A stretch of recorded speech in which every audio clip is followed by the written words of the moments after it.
The nation's sixth leading cause of death, impacting yet another familiar name tonight. Retired Supreme Court Justice Sandra Day OConnor revealing that she has been diagnosed with the beginning stages of dementia, and she's told it is likely Alzheimer's.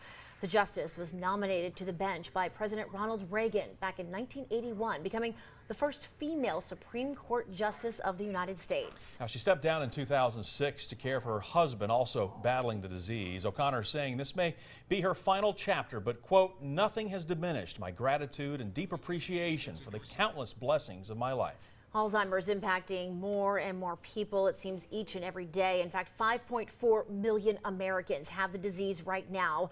110,000 of them from right here in Tennessee. And our top story tonight, WATE 6 on Your Side reporter Jennifer Webb speaks with a local woman living with the disease.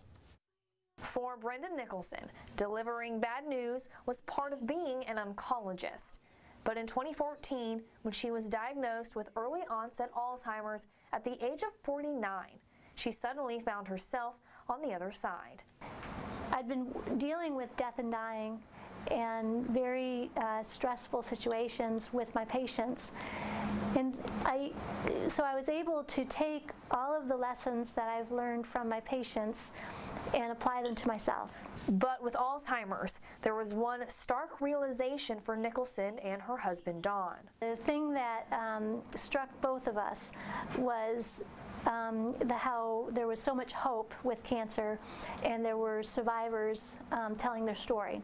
And my husband turned to me and they said that there's no survivors for people who have Alzheimer's disease. Nicholson is one of more than 110,000 Tennesseans impacted by Alzheimer's. Part of this is that our population is aging, and the biggest risk factor for developing Alzheimer's disease is age.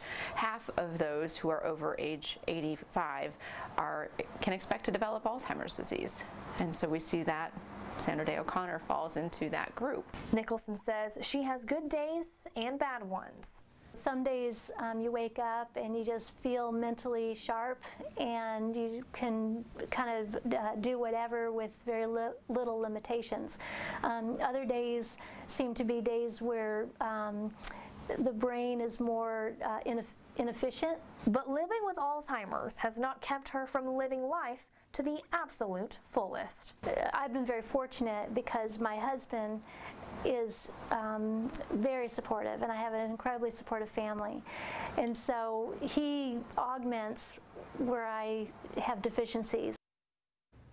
Jennifer now joining us live here in the studio. Jennifer, I know you looked into how the population aging has affected death rates when it comes to Alzheimer's.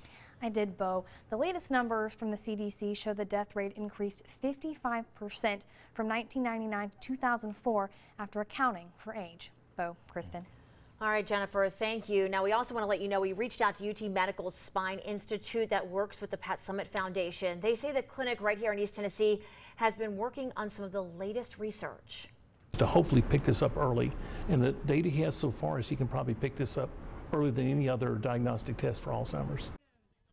Now, Dr. Langdon saying while there isn't a treatment, you can slow down the progression of the disease if you see the signs early. Most of us get to a certain age, I think I'm at that right now, you tend to lose your keys. But when you lose your keys, you can find them fairly quickly. Once you get dementia like Alzheimer's is, you lose them and you can't find them again. And those things are fairly permanent. Now, Dr. Langdon went on to say an alternate lifestyle can help prevent or slow the disease. Exercising and eating right, really the best way to protect your brain. All good things for all of us to remember right now. Definitely.